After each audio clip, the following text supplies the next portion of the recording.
Bueno, vamos a ver, muchas gracias, Juan Luis. Efectivamente, somos de la quinta, de las 5 gloriosas primeras promociones de residentes de Ramón y Cajal. Yo he estado 30 años al jefe de la unidad de psiquiatría de niños y adolescentes del Hospital Ramón y Cajal, un poco más distante al Marañón de este Congreso de los Diputados. Y quiero hablar del suicidio en la adolescencia, porque es un problema emergente y un problema serio. Es un problema grave, es un problema preocupante y es un problema que está en la línea de máxima preocupación de la sociedad española. En la adolescencia se incrementa el riesgo de suicidio. ¿Por qué razones? En primer lugar, porque hay una crisis, que es una crisis por una parte física, es la pubertad, la eclosión hormonal, también lo es psicológica, también lo es existencial, también lo es de identidad, pero no lo es solamente de identidad, aunque ahora se pretenda decir y hablar tanto de la identidad y de otros muchos aspectos. Por otra parte, existe un concepto difuso, confuso, etéreo de lo que es la muerte. Por otra parte, hay un paso al acto impulsivo en la adolescencia. Hay un cambio de referentes. Deja de ser la familia, los padres, los hermanos el referente fundamental para pasar a serlo el grupo social, en este caso, sobre todo el grupo virtual, el grupo social virtual. Y, por otra parte, hay una serie de características de la sociedad actual que luego veremos con mayor interés que están impactando profundamente en nuestros adolescentes. No siempre estos aspectos inducen al suicidio en la adolescencia y hay factores individuales y sociales y familiares que matizan y cambian estos aspectos. Y, por otra parte, no siempre la afectación clínica del adolescente produce intentos de suicidio, suicidios consumados, ni mucho menos. Hay factores individuales y familiares que ejercen de protectores. Vamos a saltarnos las definiciones, pues son algo muy obvio. Un intento de suicidio es una cosa, el suicidio frustrado es otra cosa, afortunadamente, y hay muchos suicidios frustrados, y la ideación suicida es algo muy común, pero bueno, es algo tan obvio que como la presentación la voy a hacer más corta, nos vamos a saltar. Clásicamente los intentos de suicidio se iniciaban en torno a los 12 años. ¿Pero qué ha pasado últimamente? Pues últimamente ha sucedido que nos hemos encontrado con un incremento desorbitado de suicidios en su fase de intento y también de suicidios consumados en edades por debajo de los 15 años, en menores incluso de 14 años. Los intentos de suicidio son más frecuentes en las chicas que en los chicos. Sin embargo, los suicidios consumados, como veremos después, son más frecuentes en los chicos que en las chicas. El perfil típico sería una chica de entre 12 y 17 años que se da lo que se llama vulgarmente como el pastillazo. Se coge un montón de pastillas, las primeras que encuentra, de algo que están tomando en su casa, después de un conflicto sentimental o de una pelea o de un problema con las notas, y se las toma todas. Hay intentos de suicidio que son malignos, cuando se producen en la calle, sin observadores, sin avisos previos, y el método suele ser más violento. Hay una ruptura total con el vínculo social y con la realidad, y sin embargo hay un intento de suicidio que es más benigno, que es cuando se producen avisos previos, hay observadores o podría haber observadores, se hace en el ámbito doméstico y se espera que alguien le pueda a uno rescatar de ese intento y no hay una ruptura con el vínculo. El suicidio consumado, que es lo más trágico, es mucho más frecuente en el varón que en la chica, al contrario de lo que habíamos visto en el intento de suicidio. Los métodos que se utilizan son mucho más brutales, el ahorcamiento, las armas de fuego, la defenestración y no tanto la ingesta masiva de pastillas.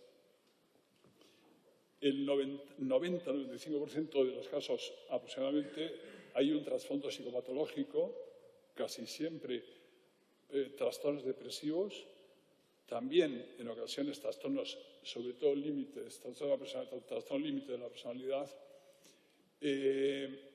y no es infrecuente encontrarse suicidios consumados a partir de un suicidio consumado previo que ha servido de modelo para que el adolescente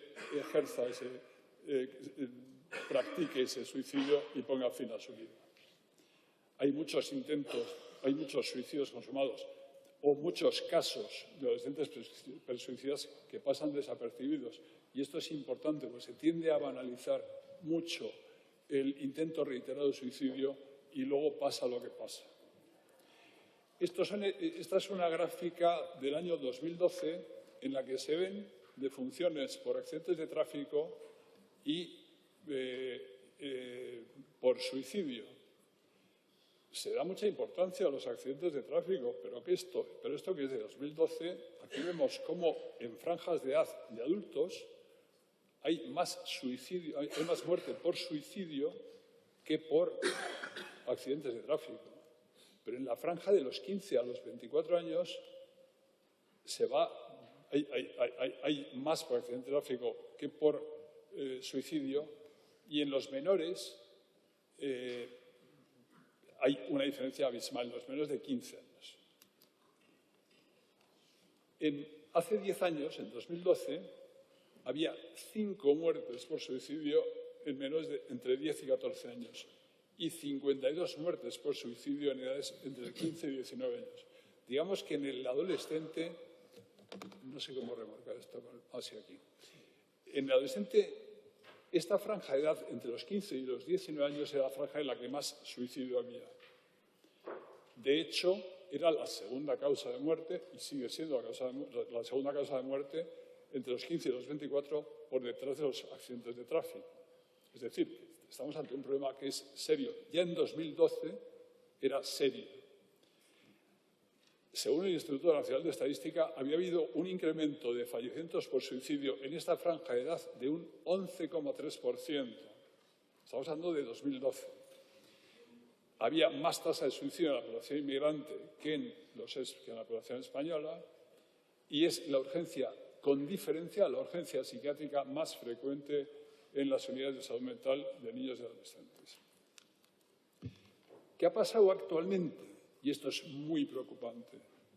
En 2019 hubo 7 muertes, antes hablábamos de 2, ahora estamos hablando ya de 7 muertes por suicidio en menores de 15 años. Pero es que en 2021 ha habido 22 muertes por suicidio en menores de 15 años. Estos son datos de la Fundación ANAR, que se tomó la molestia de hacer el único estudio epidemiológico que yo conozco sobre fallecimientos e ideación y comportamiento suicida post-pandemia. Algo muy grave ha pasado durante la pandemia para que estemos viendo estos datos. Y de 2012 a 2022 ha habido 736 casos de riesgo suicida, datos de la Fundación ANAR de 2022. La ideación suicida se multiplicó por 23,7 y los intentos de suicidio se multiplicaron por 25,9. Es decir, vemos un incremento, ahora veremos mejor este incremento de una gráfica que es estremecedora, importantísimo. O sea, se quintuplican los intentos y los suicidios consumados en menores de 15 años. De hecho, hay publicaciones en la prensa. El Diario Vasco hablaba de que los ingresos de menores en el País Vasco se duplican por la pandemia. Los suicidios crecieron después de los confinamientos y de la pandemia prácticamente en toda España. Se salvan aquí el País Vasco, Salamanca, Ávila y Alicante. Y en todas las demás provincias se incrementa de una forma muy, muy importante los intentos y los suicidios consumados. Y esta es la gráfica a la que quiero yo que presten más atención. Después de los confinamientos y en datos que son de 2022, el año 20, el año 21, aquí vemos cuál es la tasa de suicidios y de intentos de suicidio en menores de 14 años. En la franja de edad de 10 a 14 se han multiplicado por 5. Y, sin embargo, en la franja de 15 a 19 disminuyen. Curioso dato. Y estos son datos del Instituto Nacional de Estadística, que yo rescaté buscándolos, pero son datos a considerar. En otras franjas de edad se ha incrementado la tasa de suicidios prácticamente en todas las edades, pero yo que estoy hablando de adolescencia, fijémonos en estos datos, que creo que son muy importantes. Tan importantes que en publicaciones de prensa ordinaria muy recientes vemos que el 24 de febrero pues había dimitido en Valencia la dirección de un bloque con 15 alumnos con conductas suicidas. Y en otra publicación todavía más reciente del diario ABC vemos que los intentos de suicidio juvenil desbordan los servicios de salud mental de niños y adolescentes, pero también los servicios de psiquiatría en general. Eso lo ha mencionado el profesor Arango antes. Actualmente hay un auténtico desbordamiento por intentos de suicidio y también autolesiones en los servicios de urgencia. De hecho, ha habido que incorporar psiquiatras de niños y adolescentes, los pocos que hay, porque yo no sé cómo se pueden dividir, porque hay una carencia absoluta de esta especialidad y de estos especialistas. Psicólogos, se echa mano de lo que se puede para dar respuesta a esta demanda. Todo esto está sucediendo después de la pandemia y después de los confinamientos. ¿Qué pasó? Los factores de riesgo, yo creo que me voy a pasar esto, bueno, pero es importante, vamos a ver. Es importante decir que el factor de riesgo más importante son las tentativas de suicidio previas. Hasta un 25% de los adolescentes que hacen un suicidio consumado han tenido tentativas de suicidio previas. Hay factores genéticos y biológicos que son muy influyentes y muy importantes. Sobre esto hizo estudios interesantísimos el profesor Carrasco en torno y por qué los factores genéticos influyen, pues porque modifican sistemas de neurotransmisión, sobre todo el serotoninérgico, que hace que la respuesta al estrés sea más impulsiva y esto puede dar lugar a un intento o incluso a un suicidio consumado. En cuanto a la patología psiquiátrica, ya decíamos antes que es un tema controvertido. Casi siempre detrás de intentos y sobre todo de suicidios consumados encontramos patología psiquiátrica. ¿Cuál es la más frecuente? Sin ninguna duda, las depresiones. Pero también hay unos trastornos de personalidad, en concreto el trastorno límite de la personalidad que cursa, porque son habitualmente personas muy impulsivas, con reiterados intentos de suicidio. Y vámonos a los actuales, que son sobre todo la victimización que tiene que ver con el bullying. Hay factores de riesgo familiares, desde luego los trastornos psicopatológicos en los padres podrían influir o bien porque hay una transmisión genética de esta vulnerabilidad o bien porque hay un aprendizaje de este modelo suicida por parte del adolescente en relación a lo que está viendo en su casa.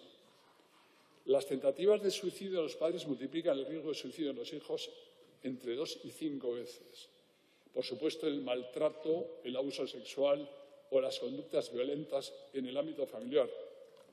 Y esta última la he añadido yo a las presentaciones clásicas, que es el déficit del control de la navegación en las webs y en las redes sociales por parte de los padres.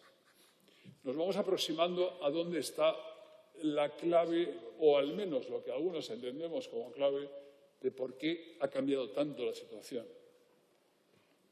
También hay factores de riesgo sociales. En principio, y tal como está la sociedad actual, la idea de proyecto para un adolescente, y esto tiene que ver con las leyes de educación, tiene un escaso o nulo sentido. Impera la cultura del no esfuerzo. El ideal de felicidad ha pasado a ser el ideal de la imagen y del bienestar económico. Hay una pérdida de valores, de principios, de ideales en un porcentaje elevadísimo. Y en esto tienen mucho que ver las leyes de educación vigentes, desgraciadamente, desde hace demasiado tiempo en España. Por otra parte, hay una excesiva sobredivulgación del problema y hay un efecto contagio. el adolescente que está viendo modelos suicidas en la televisión, en la prensa, en todos los sitios, pues lo repite y lo imita. Y hay que mencionar el tema del fracaso escolar y del bullying. El bullying es un tema emergente, es un tema existente desde hace tiempo, pero que en este momento tiene una importancia absolutamente relevante. Vámonos a los factores actuales. Estas son teorías que uno ha manejado leyendo bibliografía reciente y que hay mucha aportación personal. ¿Por qué se ha exacerbado el suicidio en los menores, sobre todo en los más pequeños, en los adolescentes más pequeños, después de los confinamientos? Porque en los confinamientos se aisló a la población, confinamientos inconstitucionales, esto hay que decirlo, se aisló a la población y se sustituyó el grupo de padres real, el de la calle, el del parque, por la virtualidad. Ya no había colegios, no había calle y todo pasó a ser virtual, internet, redes. La tablet, el móvil pasaron a ser los referentes del niño. Por otra parte, sabemos que en internet, yo me tomo la molestia de buscarlo, y hay un montón de webs tóxicas, inductoras al suicidio, a las autolesiones, al suicidio de distintas modalidades, a las que el adolescente, si no está vigilado y si no hay un control parental suficiente, es enormemente vulnerable. Y ya hablábamos de que las familias controlan poco esto. El bullying, el acoso, es un problema terrible, terriblemente agresivo, terriblemente vulnerador de la intimidad del adolescente, que se da en el ámbito escolar, que se da en las calles, en los lugares de ocio, en las redes sociales, esto sería ya el ciberbullying. Es el agente calificador, controlador e instrumento de venganzas, de delaciones y de las mayores atrocidades y perversidades que se pueda uno imaginar. El otro día leía yo unas declaraciones del juez Calatayud hablando de esto y estaba realmente impactado lo que decía mi amigo Emilio Calatayud. Pero lo más grave de todo esto es que el bullying es impune. No hay control sobre el bullying donde podría y tendría que haber lo que son los centros escolares, que además es donde más se produce. Estoy hablando del bullying tradicional, porque luego está el ciberbullying. El ciberbullying es el bullying que se establece a través de las redes sociales. Todo adolescente cuando hace algo lo cuelga de inmediato en las redes sociales, en Instagram, en Snapchat, en WhatsApp, por supuesto, en los grupos de WhatsApp, etcétera, etcétera. Y esto hace que haya una sobreexposición, tanto física como psicológica, de hasta el último detalle de todo lo que hace el adolescente. Pero es que además se presta al chantaje. El ejemplo sería el chico que demanda a la chica determinados servicios sexuales y como la chica no acepta y la chica previamente le ha pasado unas fotos de ella en paños menores, pues dice, te amenazo con colgar esto. Primero colga, la chica dice, bueno, pues te ofrezco otra cosa. De no acceder la chica, podría ser la chica al chico o el chico a la chica. No quiero hacer de esto un tema sexista, ni mucho menos tal como están las cosas. Lo cierto es que hay chantajes permanentes y constantes. ¿Y qué pasa con el ciberbullying? Que al ser algo que es inmediato y de difusión masiva, hace muchísimo más daño que el bullying tradicional. O sea, no se ponen ustedes a hacer una idea del daño que se está haciendo hoy día, que se están haciendo entre los adolescentes a través de las putadas que se hacen a través del ciberbullying. Bien, en el 2012 ya en el país decían que la Policía Nacional había lanzado una campaña contra el acoso escolar. En el País Vasco insistían en que 1 de cada 5 estudiantes sufre acoso escolar. Esto es clásico, esto es de 2012. Entonces yo me tomo la molestia de revisar, que me las mandó mi amigo Juan Luis Stigman, publicaciones actuales, y me encontré con este metaanálisis que es interesantísimo, en el cual hay otro residente de Ramón y Cajal, Hilario Blas,